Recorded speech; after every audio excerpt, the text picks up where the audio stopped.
Ganado na eh. Wag na, okay na eh. Sir, ano nangyari doon sa usapan niyo ni Senator Coco? Yan. Ano? Ano nangyari doon sa usapan niyo ni Senator Coco? Nagkita kami sa kapihan sa Marikina. And Kaya niya pinanukala na ang huling balita ko ay willing siyang tumulong sa pag-draft ng rules. Na wini-welcome ko ang kanyang alok na tumulong sa pag-draft ng rules. Hindi mahalaga sa akin kung sinong mangunguna o mamumuno dito, pero anuman tulong ay tatanggapin namin at makikipag-ugnayan ang aming opisina at ang legal team ng Senado sa kanya, kaugnay sa kanyang mga ideya sa rules. Hindi ko kinakaila. Bar top notcher si Coco, tama siya. Isa siya sa kukonting abogado dito sa Senado. sir, nakumbinsi niya ba kayo regarding doon sa timetable niya? Ito'y proposed timetable. Ilang ulit kong sinabi. So, hindi naman niya sinabing tutol siya. At sabi ko, ito'y pagbobotohan at pagpapasahan naman pag nag-resume ang Kongreso sa June 2. Yung rules, proposed din naman yon. So, ano man ang mapag-usapan, mapagkasundoan namin, ipopropose lang din yan sa plenaryo para aprobahan. All of these are subject to the approval of the plenary as a Senate, sitting as a Senate, and by the impeachment court when it comes to the schedule. Sir, nag-file na ba kayo ng sagot sa Supreme Court pala? Doon sa mga Dinadraft na namin. Inaasahan namin mag-file kami sa hindi malayong hinaharap. Probably, most likely this week. Sir, yung pagdadraft ng Sir, yung pagdadraft ng rules, hindi ho ba dapat ang mag-lead ay si Sen Tolentino kasi Rules Committee, sir? Pwedeng si Sen Coco talaga. Hindi ko naman sinasabing si Senator Coco ang magli-lead. Rules Committee yan as a general rule dahil siya magde-defend sa floor. Pero tinutulungan na yan ng legal team ng Senado na magbigay ng mga panukala para matalakayan sa plenaryo at isa-isang ipe-present yan sa plenaryo. Committee on Rules ang magre-present yan. Didistinguish ko. Yung rules, Senate sitting as a plenary, as a Senate, ang magde-decide yan. Yung calendar, impeachment court ang magpapasa niyan. So yung panibagong sombrero na ang magpapasa nun. Si Sen Coco po ay help lang, not lead. Yes. He's the minority leader in a part of the committee on rules. Sabi ni Senator Vincent Madjo, gagawa ng subcommittee para gumawa ng rules. Kailangan pa ba na Lahat ng ito ay pag-aaralan pa ng Rules Committee dahil sila nga magrepresenta eh. Pero nandun pa lang kami sa stage na lahat ng inputs kinukuha namin at ipapanukala namin sa kanila. At ang hihilingin ko sa Committee on Rules, ipresenta ito lahat sa plenaryo. Sir, yung sa sa calendar na bigay na sa lahat ng senator. So far, sir, may nagpahayag na ba na gustong mas paagahan at hindi July 30 o so far okay sila sa July 30? Wala pa namang nagpapaabot pero maikli pa lang naman yung panahon na lumipas at hindi naman nila kailangan magpaabot dahil nga ito'y pagpapasahan ng impeachment court pag ito'y nakonbina. The calendar will not be approved by the Senate sitting in plenary. The calendar will have to be approved by the impeachment court. Although it's the same composition. So when you convene on June 3? Yes. Usapan niyo ba ni Sen Coco yung opinion niya about Article 6 and Article 11? Yung distinguishing the role of the Senate as a legislative body and as an impeachment court. Hindi namin napag-usapan. Bakit? Anong sabi niya tungkol doon? Ay, kasi ang binabanggit niya, pwede talaga kayong mag-proceed na before June 2 since hindi nyo kailangan in session dahil hindi naman kayo aakto na legislative body but impeachment body. Hindi namin napag-usapan yon. Pero may problema kayo.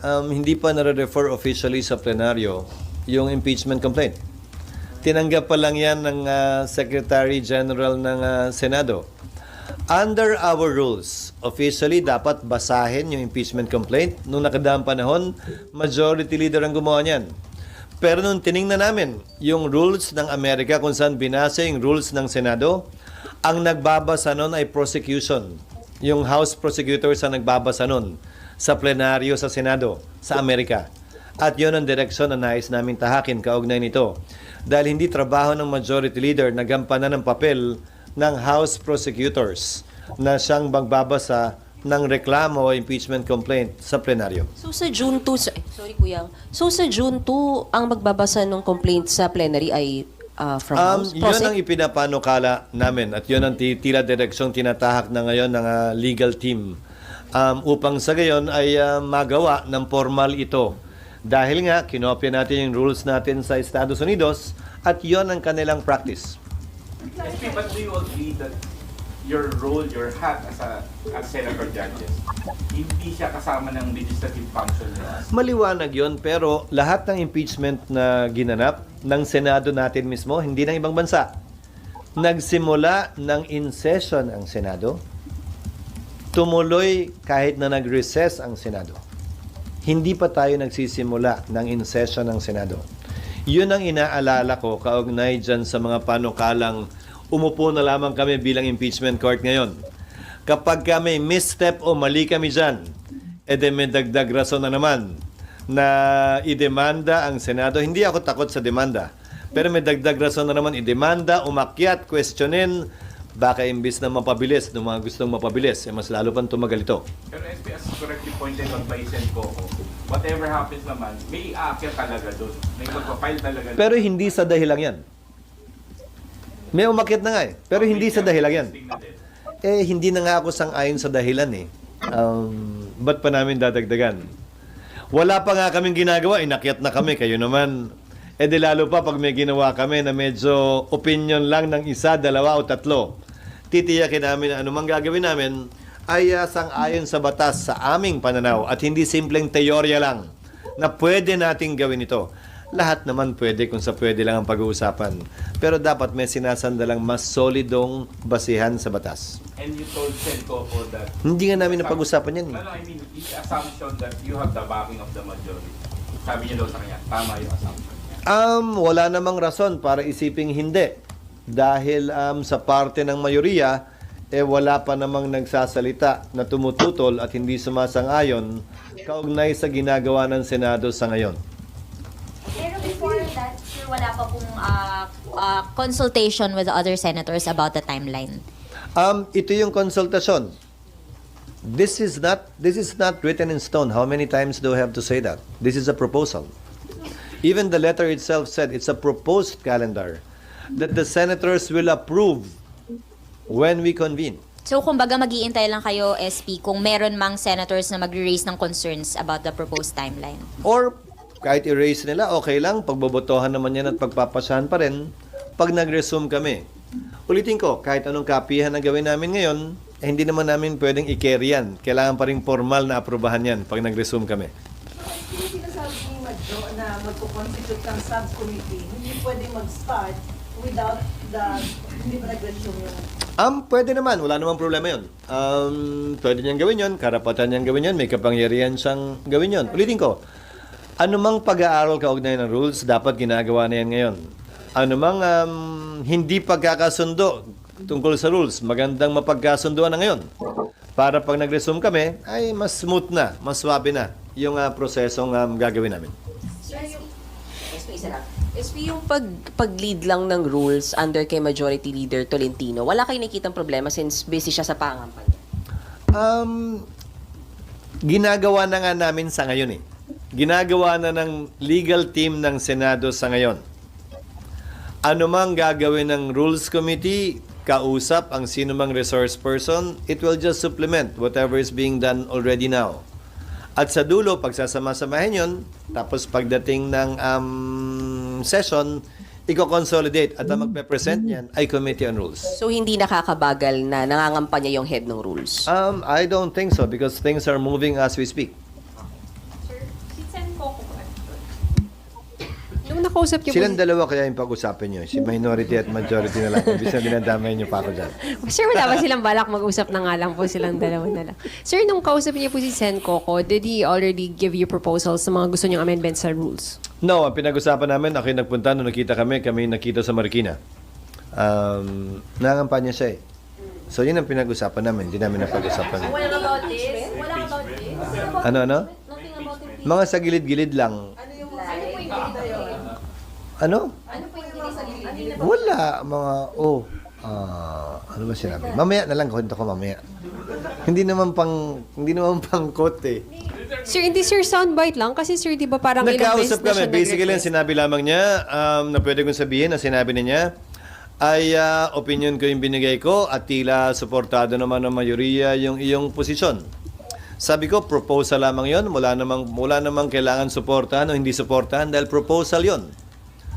Lahat to isa sa pinal kapag nakita-kita tayo pagdating ng Hunyo. SK, yung letter po kay VP Sara and kay House Speaker, na-receive na po ba nila? And may Malamang. initial na sagot, may sagot po bang kailangan doon? Or Walang just- kailangan sagot. Hindi rin nila kailangan i-acknowledge dahil if ever it was properly served at merong either return card yon o may affidavit of service yon. So hindi naman kailangan patunayan pa natanggap nila at hindi rin nila kailangan sagutin. Gusto lang namin maging transparent kaugnay sa lahat ng ginagawa namin. Ulitin ko, hindi kami takot mademanda, naman demanda harapin namin, pero anumang misstep ay susubukan naming iwasan hanggat maaari by being transparent at every stage of the process and being fair to all parties concerned. Kaya parehong panig ang binigyan namin ng kopya, hindi isa lang. SP, binabanggit din po si Senator is now up to the people. Favorite mo talaga yun. To pressure the senators na To. kung gusto nila mag-start talaga ng before June 2 yung trial or maghintay pa ng next month. Sinabi ko na yan. Wala naman sa clamor o pressure yan o palakasan ng boses. Ang sinasabi ng batas ay ang sinasabi ng batas. Unless sabihan kami ng Korte Suprema sa mandamus petition na pending ngayon, ang sinasabi ng batas at saligang batas at ng Senado sa ngayon bilang sole trier of impeachment ang siyang mananaig at hindi yung gusto ng mas nakararami lamang bagaman ito'y labag sa batas. Hindi naman porket mas maingay, mas mag-ingay ka, lalabagin na natin yung batas. Hindi naman porket takot ka matalo, lalabagin mo na yung batas para lang manalo ka sa eleksyon na darating. Hindi ako naniniwalang ganun yun. Kung ano ang tama ay tama, kung anong legal ay legal, kung anong naaayon sa batas ay naaayon sa batas. Sino man ang tutol dito, sino man ang mapapaboran nito. Yan ang dapat nating sundin at sundan. Sir SP, so kapag sinabi po ng SC na yung forthwith ay agad, susundin niyo, sir? Depende kung anong ibig sabihin nun. Depende kung anong sasabihin niya, anong agad. Ibig sabihin, sir, kung sabihin ng SC na Bukas. magsimula na kayo agad, Bukas. susunod kayo. Paano?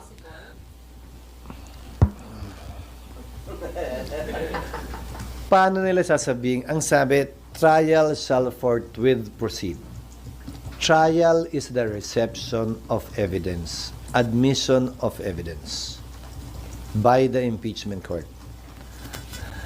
Bukas, hindi namin kayang gawin yon. Dahil wala pang sagot ang nasasakdal. Wala pang reply ang prosecution. Wala pang preliminary conference. So anong i-order nila sa amin specifically? Ayokong pangunahan ng korte. Kaya yung sinasabi din ng ilang prosecutors, kung pwede lang daw, bukas na mismo. Mukhang hindi nila alam ang rules. Hindi namin kayang gawin yon kahit simulan namin yung proseso nang hindi pa nare-refer sa amin. So babasahin namin kung ano man yun at pag-aaralan namin kung paano ito mapapatupad at kung kaya itong patupad. Ulitin ko, ng pang-apat na beses na, nagdesisyon ng Korte Suprema noon, nag-TRO sa Kamara, huwag niyong ituloy yung impeachment ni Chief Justice Davide. Nagbotohan ng Kamara, tinuloy pa rin nila. Nag-desisyon ng Korte, huwag niyong buksan yung foreign currency deposit account ni Chief Justice Corona. Nagdesisyon ng Senado, galangin natin, sundin natin. So, Senado pa rin bilang impeachment court ang magdedesisyon yan o Senado bilang plenaryo ang magpapasya ng bagay na yan. Kung ako tatanungin, as a general rule, marapat at dapat galangin palagi ng Senado anumang desisyon ng Korte Suprema. Pero sa dulo, pagpapasya niya ng Senado.